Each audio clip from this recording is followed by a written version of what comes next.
I want to firstly, from the outset, make an appeal to every Papua New Guinean right across the length and breadth of our country. Just because situation happened here in Port Moresby yesterday gives no right to anyone to take to the streets to do anything and everything they feel needs to be done. The country will live on, and I just want to appeal to all citizens across our country.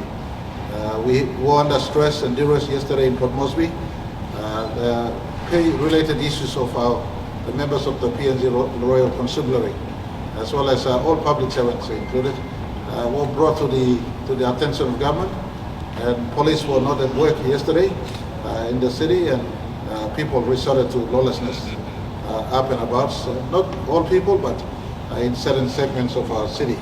I have a report, situation report that indicate to me that while situation have subsided in the last 12 hours, but it is still tense out there, and there have been opportunities to arsonists and destruction of some shops in certain parts of our city, especially Rainbow, Gerahu, Waigani, Port Moresby, South area, Koki, Badali.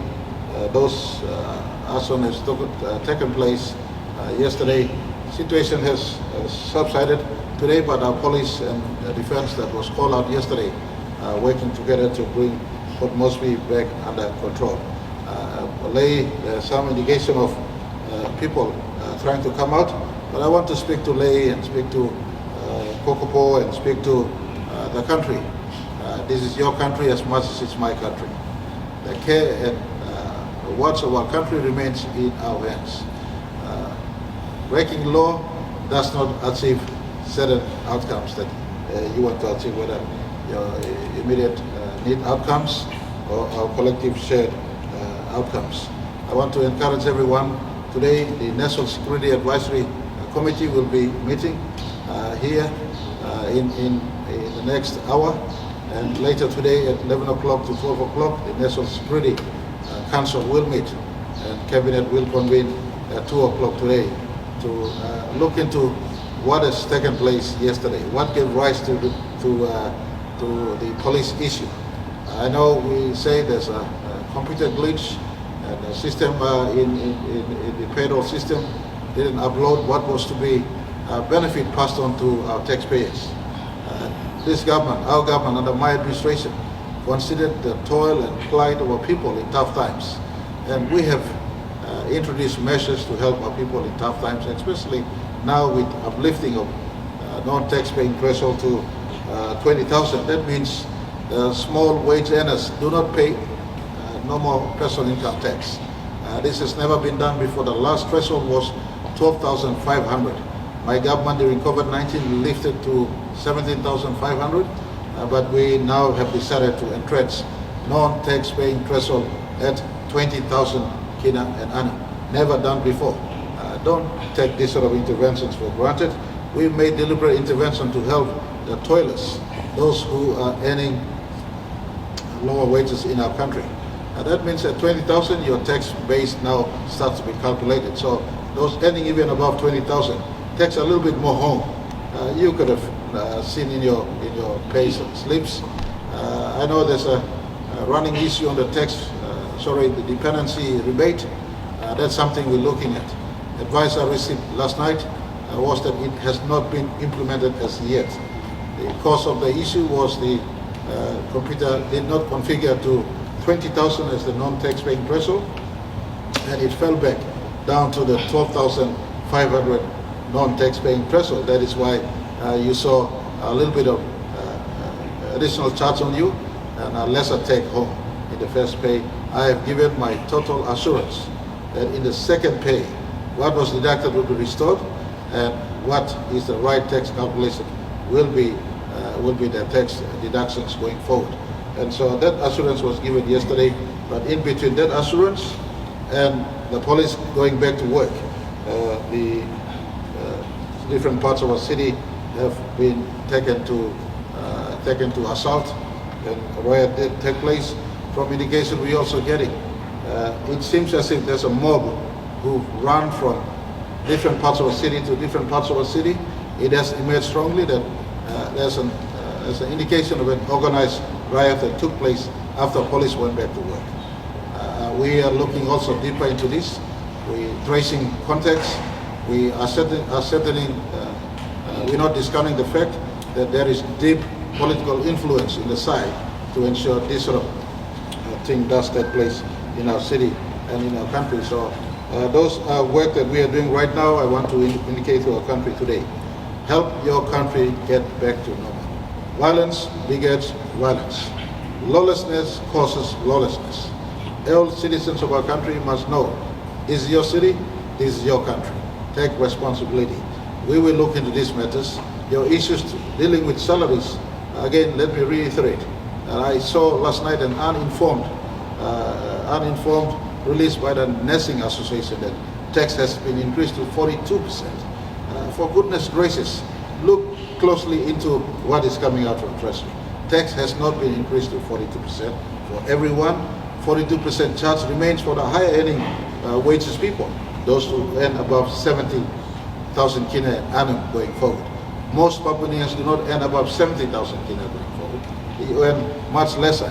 Your tax burden has been lifted by my government, my administration, and this is in consideration to the tough times we are living in. Remember, the last 4 years are not ordinary times. The last 4 years, COVID-19, then we move straight into the Russia-Ukraine war, and the continuous stress globally that is taking place has a cause and effect on imported inflation. And with cushioned inflation, we've tried our best to manage with what we have going forward, and such lawlessness does not help. I encourage all our citizens to step out today and give respect to your country one more time. Encourage your neighborhood. That yesterday did happen. We acknowledge, we look into how we could correct, we look at how we would bring responsible people to face a full arm of law. As the National Security Advisory Committee meets, they will recommend to the National Security Council certain actions to take. The National Security Council will be convening. We will also look into their recommendations. We will also put in our thoughts, and then a recommendation will be presented to Cabinet. Later today, Cabinet would conclude. I will announce to the country again certain measures we will take. We certainly look at state of emergency arrangements, possibly in the city and urban areas. Again, I can't preempt the due process in which the National Security Committee and the National Security Council will deliberate, and the recommendations that will go on to the National Executive Council. So I want to conclude. We are convening these important meetings. Situation report as of this morning shows that tension in the city has subsided. I want to offer some commiserations and apologies to business houses that faced loss yesterday. It was not in your doing, but in the hands of civil disorder. Your government will look into some relief measures as to how we could assist in rebounding those businesses. Most attacked were essential businesses in our community, the retail shops, the warehouses, those especially that have been part of our economy, our city economy and our country economy for a long, long time. And we will look into considering how best we could give relief, especially in terms of tax reliefs, tax measures going forward. Today, as I go upstairs for the meetings, I want to give assurance to the country. Some changes will take place, some heads will roll. We will look into what is happening at finance. We look at what's happening at Department of Personal Management. We'll look at what's happening at Treasury. We will look at what's happening at police. Those are key areas we will look into, and we will take a holistic approach into trying to restore functionality of those key offices to ensure that we don't face office-related mishaps or issues that causes a flaw to our society and to our people. I want to also offer my condolences to some who may have lost life in yesterday's melee. These are totally unnecessary. And I want to, in conclusion, appeal to members of the PNG Royal Constabulary. We have many grade 12 graduates who don't have work in our society. I am stepping up training in Bomana Police College to ensure we are training police every time. Ill discipline in police force will not be tolerated. Ill discipline in defense will not be tolerated. You can have one moment in the sunlight, but these moments will not last forever. Every one of us report to our country. The country will live on. You and me will come and go. Ill discipline in police, ill discipline in defense, ill discipline in correctional services is not allowed. And we will look into the entire structure. The entire police leadership will be put under the spotlight. The entire defense leadership is put under the spotlight. The entire treasury leadership is put under the spotlight. The entire finance leadership is put under the spotlight. And of course, I do apologize. My leadership is also put under the spotlight. All this will be looked in totality as we try to restore sanity, restore normalcy, restore order back into our city and into our country. I want to speak to the country. You do your part. Restore order in your part of our country. When you do your part, the rest of us will do our part. Collectively, we should bring back our country to normalcy. We have many stakeholders in our country. Our development partners are watching.